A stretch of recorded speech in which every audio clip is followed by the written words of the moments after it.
Michigan just had the most successful 5-loss season you could possibly imagine. I'll explain next on this week's episode of Michigan Podcast. But there's going to be one team that's going to play solely as a team. No man is more important than the team. No coach is more important than the team. The team, the team, the team. Looks deep for Anthony Carter. Waits for it. Tip. Caught. Hey, they said you can't beat Ohio State. Now what? Brady gets terrific. Throws it, and a touchdown, Knight again. Schultz just before Brazil got him, and a leaping interception by Woodson. Harbaugh back to throw over the middle. Caught by Collier at the 5 on his feet. Touchdown, Michigan. On its way. It's good. He's 5'7", 179 pounds, a junior at Michigan. But Jamie Morris packs a wallop, and he delivers for Bo Schembechler. And here's your first play. Pressure coming. Sack. It is Glenn Steele, number 81, who fought his way through the traffic. Option. And Robinson calls his own number, and he's going to score. Oh, an easy touchdown for Robinson and Michigan.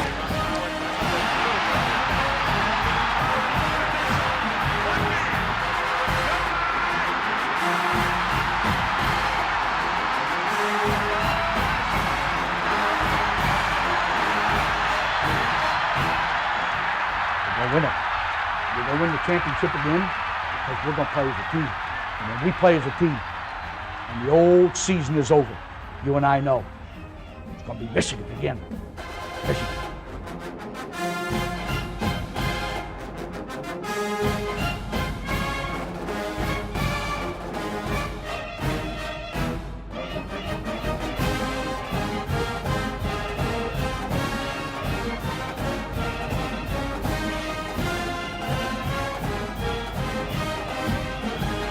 Go Blue. Happy New Year to all of you. Welcome to 2025 and a new year here on Michigan Podcast.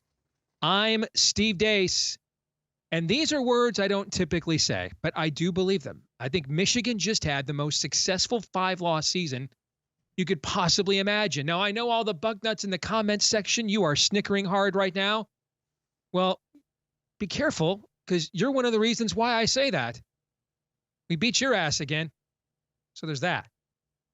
But if you stop and think about it, other than if Michigan was going to win another natty or win a 4th straight Big Ten championship, what other way for this season to end would have been better? You beat Ohio State 4 in a row. You beat Alabama twice in one calendar year. And it wasn't fluky. And you can see 90% of the defense that you did it with is next year's defense. And they are already tested against Jalen Milroe and Kalen DeBoer. And oh yeah, you signed the number 1 quarterback recruit since Trevor Lawrence. I mean, to me, that beats going 10-2 and losing in the quarterfinals of the college football playoff. I mean, if you're not going to win championships, then you're looking for meaning in a season. So Michigan got a chance to see what was truly under the hood, what positions truly needed to be upgraded. We got to see as fans that culture of grit and toughness is still intact with the way that the team came back and held on and didn't give in once all the major goals of the year were off the table. We have signature wins against Alabama and Ohio State. I mean, it's crazy. If you're thinking before the season started, I tell you, hey, we're going to win in Columbus and then beat Alabama. You're thinking we probably won the national championship, like the previous year. But that didn't happen. And then you signed Bryce Underwood, a generational player. I mean, I think to me, that's way more meaningful than beating Illinois and Indiana and going 9-3. Way more meaningful. In fact, if you do those things, then maybe you don't feel the sense of urgency from an NIL perspective. And maybe Mrs. Larry Ellison doesn't come to the table and say, hey, here's a blank checkbook and let's fix this. I don't want to see any more mediocrity like this. I mean, maybe you don't get rid of Kirk Campbell and get a clear offensive coordinator upgrade and Chip Lindsey. Maybe you don't go all in to get a Bryce Underwood and you just kind of settle for Miller Moss in the transfer portal instead. I mean, those things are unquantifiable. They're unknowable. But if you know the history of Michigan football, like a lot of major successful tradition-rich corporations and human endeavors, it has a tendency only to innovate and take initiative when it has to, and instead just kind of try to defend its turf and not rock the boat because, it's already so successful. So it probably took some of that adversity to get things into motion that needed to be in motion before this season as it is. So from that perspective, and then seeing how it ended in the signature wins, yeah, I not only think this is the most successful 5-loss season in college football history, I think it's as successful as a season as Michigan could have had, now knowing what we know now, than possible without winning the Big Ten again or the national championship. And as we start to set the scene now for the future, I want you to take a look at this, because this is kind of where we are now coming out of the bowl game. Next year's Michigan defense in that bowl game was spectacular. You're swapping out Wesley Walker for Rod Moore, likely. That's a first-team All-America level safety. And you got to find another corner to replace Amir Hall. Next year's Michigan offense can't possibly be worse. Historically bad. Worst quarterback play that Michigan has had at least since 1984 when Jim Harbaugh got hurt. Even worse than 2017. Even worse than 2017. Maybe not as bad as 08. Nick Sheridan, Stephen Threet, I take it back. The worst since 2008. Then maybe 1984. But we're talking historically bad. One of the worst offenses in all of college football. It can't possibly be worse. It can't. Next year's Michigan schedule, way more manageable. Michigan played 10 games this year of the regular season against teams that were bowl eligible. Next year, they play 6 road games, but none of them are against teams that were better than 6-6 this year. You get Ohio State at home. You don't play Oregon. You don't play Penn State. There's no such thing as an easy schedule anymore in today's Big Ten. There's too many good teams. The league's got too many teams, period. So you play those 18 teams 9 times, you're going to have some tough ones, no matter what you do. But that's about as manageable of a schedule as Michigan could possibly ask for in an 18-team league like the Big Ten. No Oregon, no Penn State, and you get Ohio State at home. And all your road games against teams that were no better than 6-6 last year. So, yeah, you should be feeling really good as a Michigan fan right now. Hard to believe. None of us would have predicted this even mid-November. But here we are, a rapid turnaround down the stretch. Signature wins. The culture's intact. You're now going back to adding top-tier, top-shelf talent again. Yeah, this was a very successful Michigan football season. I don't care what the Bucknuts in the comment section say. They're crazy haters anyway.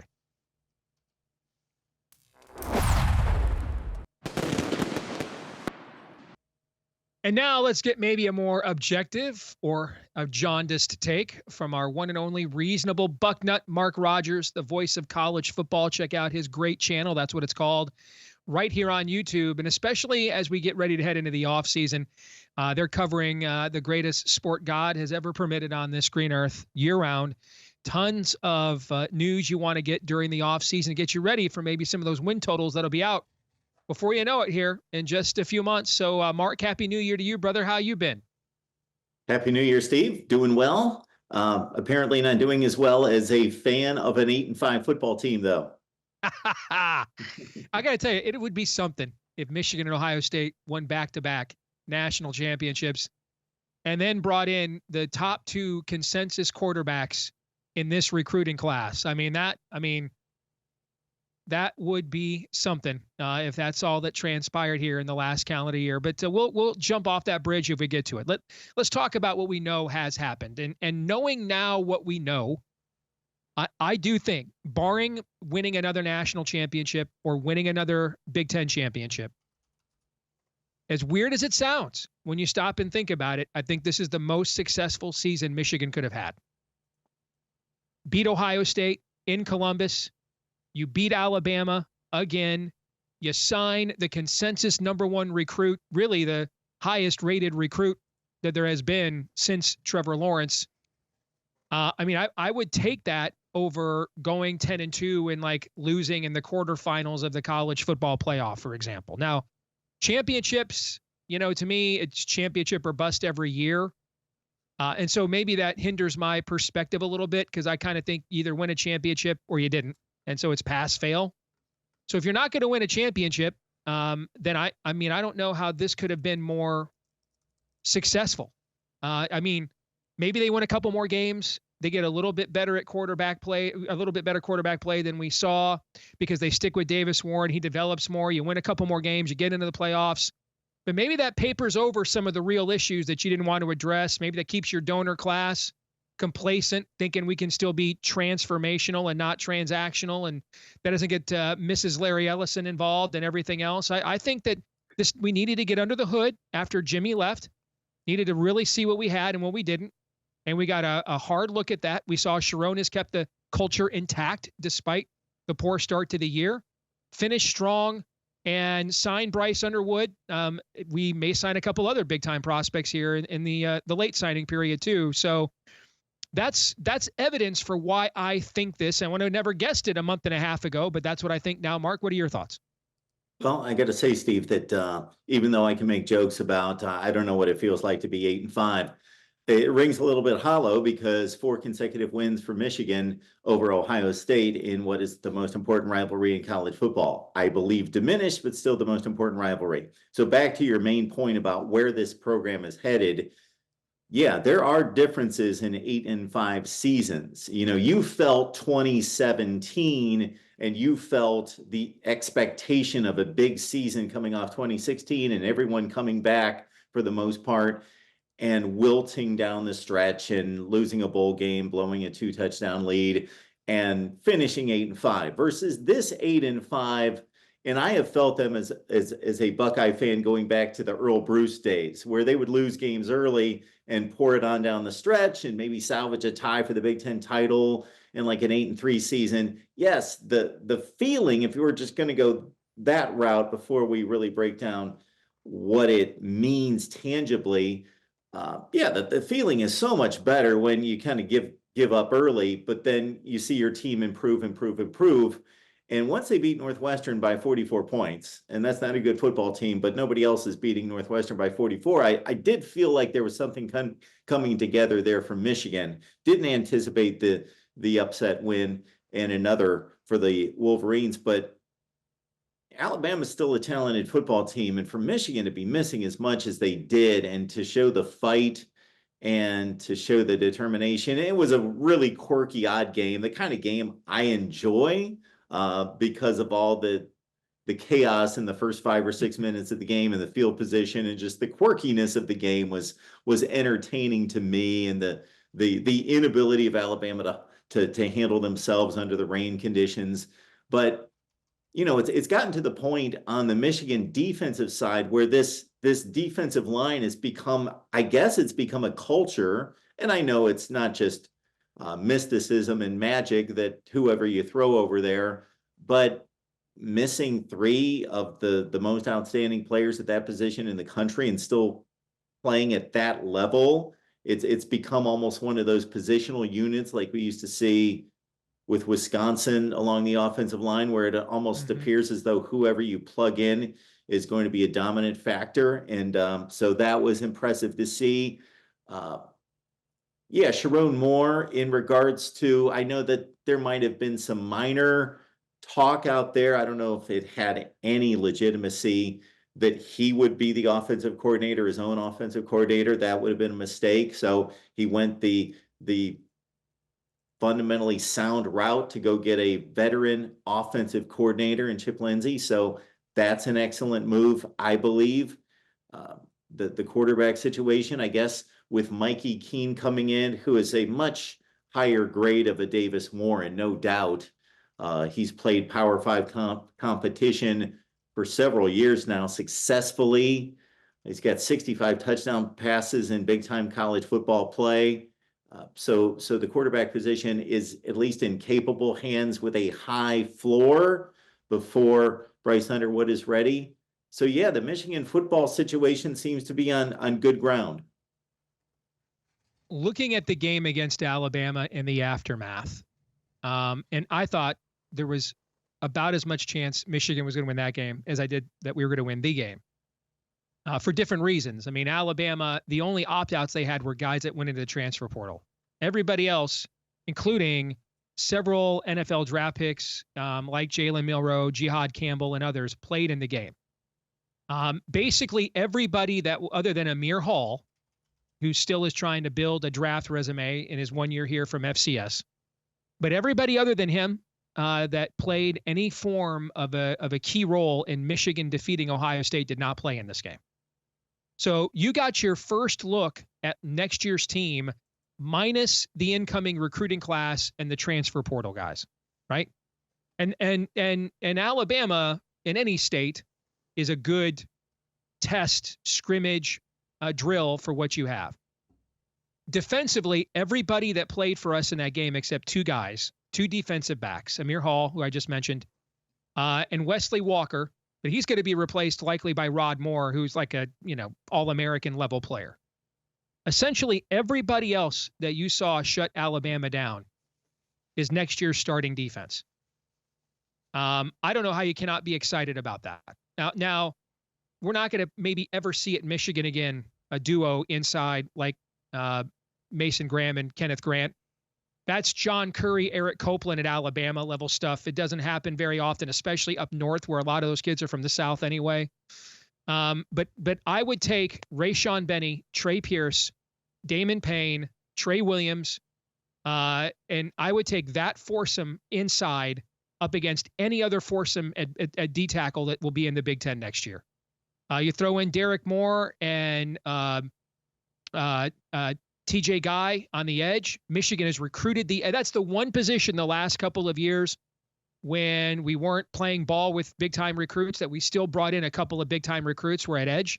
So we've got other guys waiting there behind the wings. I still think this will be one of the best defensive fronts in all of college football next year. It'll look different, but I think it'll be I think it'll be one of the best.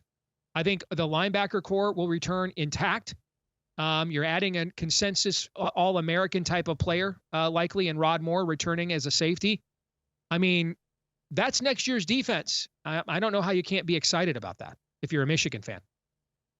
Steve, I did some math on the schedule. You've probably covered the schedule, but I did some math here because I enjoy doing this, basically going schedule comparison from season to season to see where the upgrade or the downfall is statistically. And we know that these teams change from year to year, but still there are 4 different opponents on Michigan's 2025 schedule versus their 2024 Big Ten schedule. You're replacing Oregon, Illinois, Indiana, Minnesota. Those 4 teams went 41-11 this year. They went 29-8 in the Big Ten. Those 4 replaced by Nebraska, Wisconsin, Maryland, and Purdue. Those 4 from 29-8 in the Big Ten to 7-29 in the Big Ten between those 4 schools. Now, of course, Indiana is going to drop off, and there's some nuance there, of course. But sure. I think that's fairly accurate as to the difference in scheduling difficulty going into 2025. And we're not even talking about the out-of-conference big game. Texas, top 5 team in the country. Oklahoma remains to be seen, but probably nowhere close to that. Yeah, furthermore, I was going to ask you about the schedule next, because we're not going to see easy schedules in the Big Ten moving forward. There's just too many teams, too many games now. 9 games against 18 teams. Some of the historically great programs, Ohio State, Michigan, Penn State, Nebraska, USC. You have the new guard in Oregon that will not be outspent. It's just not possible to have an easy schedule. Penn State's schedule, I guess, looks easy now because like USC didn't turn out to be as good as everybody thought. But typically when you're playing on the road at USC and Ohio State in the same year at home, that's not usually an easy schedule, right? Okay. But as much as you can have manageable, if you're Michigan, you don't play a road game next year against a team that was better than 6-6 this year.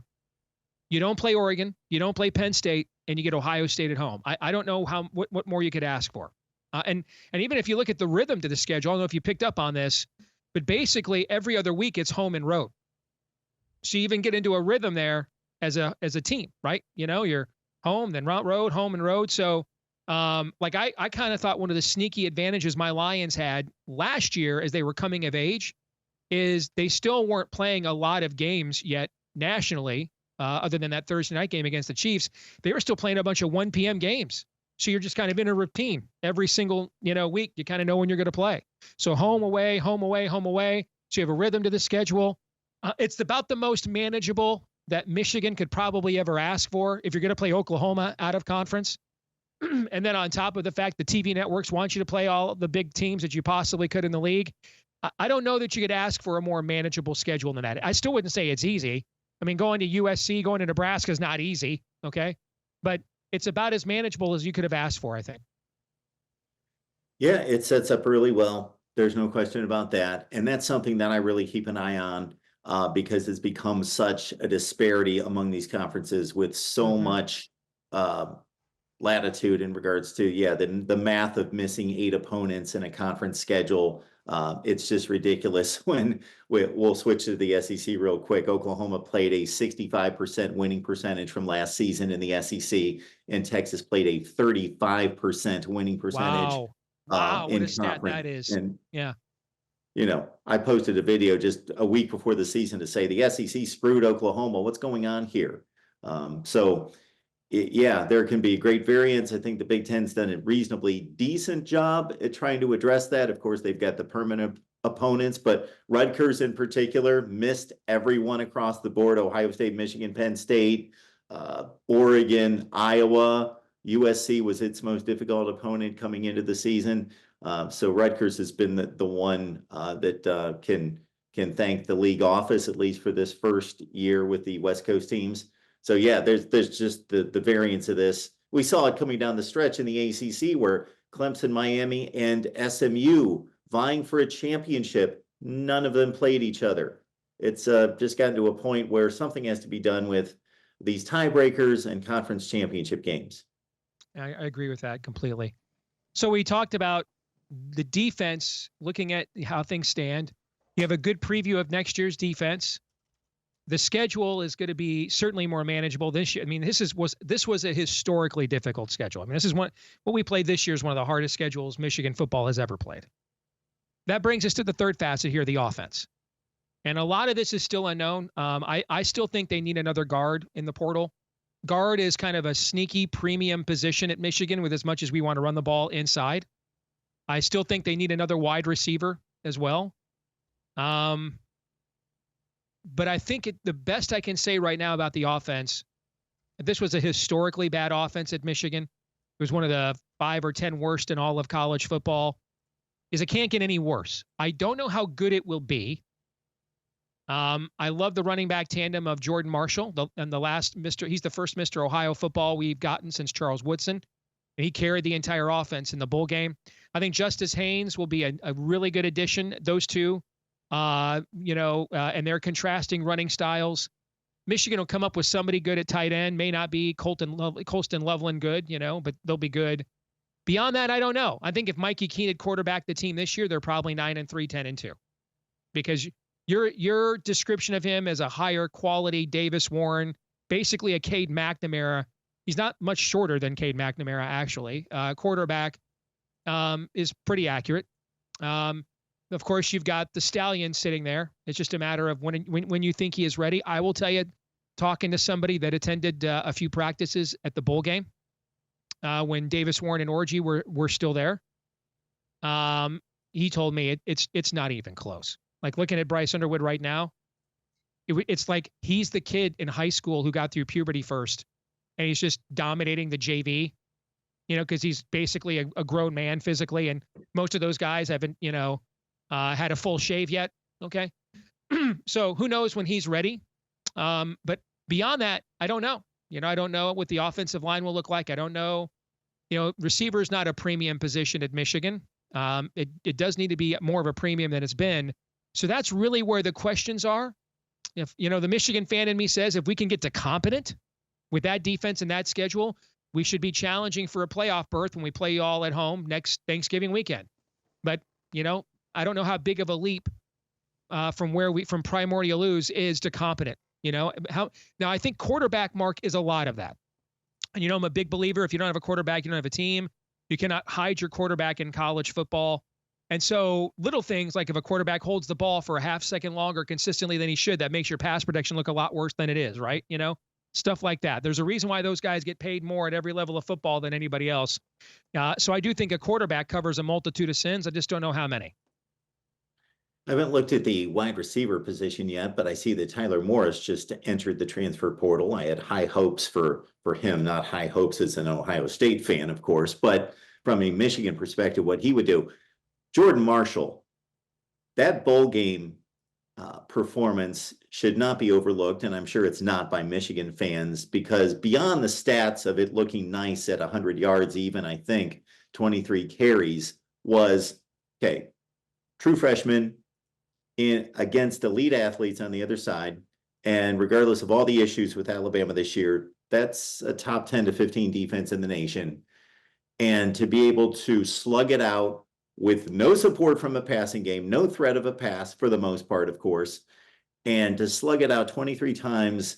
And he's still a pretty rail thin guy compared to his peers. You know, he's going to hit the weight room. The strength and conditioning is going to kick in even more. I think Michigan fans should be awfully optimistic about what he brings to the table. And we knew that, but to see it on the field against the caliber of athlete at Alabama was really impressive. To see him 23 times churn it out in that type of environment and game where it was going to be, we're going to slug it out. And so you're the man and we're going to give you the football. That was impressive. And I guess as a side note, you're going to feel good that you don't have to most likely go through the this has to be painful. It's painful for me to watch Davis Warren make a nice back shoulder throw for a touchdown. And then the next series, they get back down there and they take him out for Alex Orji again. But that just bothered me a few times during the season. The Oregon game comes to mind, and then against Alabama in the bowl game. But that should be put to rest next season. All right, final thing I want to ask you about your team. And you guys are getting ready to take on Texas in the national semifinals. You're going to play them, I think, right? First game of the year, aren't you? Yes. And is that game down there? It is. Okay. All right. So yeah. Dress cool for that one. August 30th in Austin, Texas. I'd wear very little. Okay. It's going to be warm. All right. But this is good. This is a hot ticket right now. Two blue bloods here. They don't play a lot. Last time they played, Colt McCoy was playing quarterback for Texas. So the one thing I have been mystified by watching Ohio State's first two playoff games, especially because Tennessee and Oregon also are teams who both think their defensive front is the strength of their defense. And I can't believe people did not just rip and read Wink Martindale's defensive game plan. We're going to bracket Jeremiah Smith. All right. We're going to take the second read away. And then we're going to gamble that our front four will get there before Will Howard can get to his third read. And if Carnell Tate has 180 yards against us and 3 touchdowns, we tip the cap. You're just that much better than us. We can't stop everything. And we'll see you next year. That was the Wink Martindale game plan. I cannot believe Tennessee did not do that. I couldn't believe the amount of man coverage Tennessee played. And Jeremiah Smith, it just turned it into a high school 7-on-7. I could not believe Oregon and Dan Lanning, with all that time to prep, didn't do it. Texas's defense is built a lot like our own. I have to believe now, after seeing what Ohio State has done the last 2 weeks, the people that did not emulate the Wink game plan, I have to think you guys are going to face it again this week. I have to. I can't believe a third straight team would be this dumb. I can't believe it. The only defense I have for Tennessee and Oregon is that Ohio State has not utilized Jeremiah Smith to that degree during the regular season. So they haven't done it. And of course, Oregon survived and played decently on defense against Ohio State in the game at Autzen Stadium. That's the only thing I can explain there. It's a bit scary how well Ohio State is functioning on both sides of the ball right now. They are clearly the best. I've said all season, I believe they're the best team in the country, but they're finally living up to it. Now, from an Ohio State perspective, it's a bit scary that they've been that good the first 2 games, that there are some assumptions out there that they're just going to slide right through with no issues and win a national championship. Now, Texas's secondary is no joke. No question about that. The defensive front is strong. An encouraging sign for Ohio State in this game is that the offensive line is obviously the big concern and has been, but the pass pro has been little affected by these injuries and these losses up front. It's been the run game that's been basically 0, 2, -1, 0, 3, okay, 22, and then has been extremely inconsistent up until the Rose Bowl. They started to run it consistently against Oregon. Great sign. And the Buckeyes are rolling. And of course, Texas is coming off a lackluster game in which I thought after the first 2 offensive possessions of the game for Texas, and one of those was a punt return TD. The other one, they just marched it down 2 passes, touchdown, that Arizona State was the better football team for the rest of that game until 4th and 13 in overtime. So Ohio State's rolling and playing like we anticipated they would, but all this gets washed away when they step on the field against Texas. Texas is certainly capable of winning this game. But Ohio State has flipped on a switch. Well, good to see you as always, my friend. Thank you for joining us again here on Michigan Podcast. All right, take care. I always appreciate the invite, Steve. Thanks. You bet. This week's X-Poll results, we asked you, what do you think? Was Sherrone Moore's first season as Michigan football coach a success? Despite the 8-5 record, 85% of you had the right answer, yes. The other 15% of you are either on meth or Buckeye fans, but I repeat myself. That brings us to this week's feedback of the week from Nathaniel Block. After responding to Josh Pate at CBS Sports pointing out Michigan was a combined 36-point underdog versus Alabama and Ohio State, held them to 23 total points. Nathaniel Block says, I'm excited for next year's defense. Let's just hope the new OC can find something resembling an offense and we'll win the Big Ten no problem. Well, I don't think there's any no problems winning the Big Ten ever again. Again, you got 18 teams, some of the greatest blue bloods of all time, as we were just talking about with Mark Rogers, teams with an infinite amount of resources now, like Oregon. So there's no such thing as winning the Big Ten with no problem. But the future's so bright, man, you got to wear shades right now, even in January. And you have to be optimistic about how this ended. You have to be optimistic about where this is going. And it's going to be a fun offseason. No question about it. So thank you for the note, Nathaniel. And thanks to all of you for tuning in here to our first episode of 2025. Don't forget to like, rate, subscribe, share, 5-star review, comment. All of those things help us to find more Michigan fans just like you, whether you're watching here on YouTube or listening on iTunes and elsewhere. So thank you for all of that. You can also follow us on X in between episodes at Michigan Podcast on X. That's at Michigan Podcast on X. Until the next time, I'm Steve Deace. Go Blue.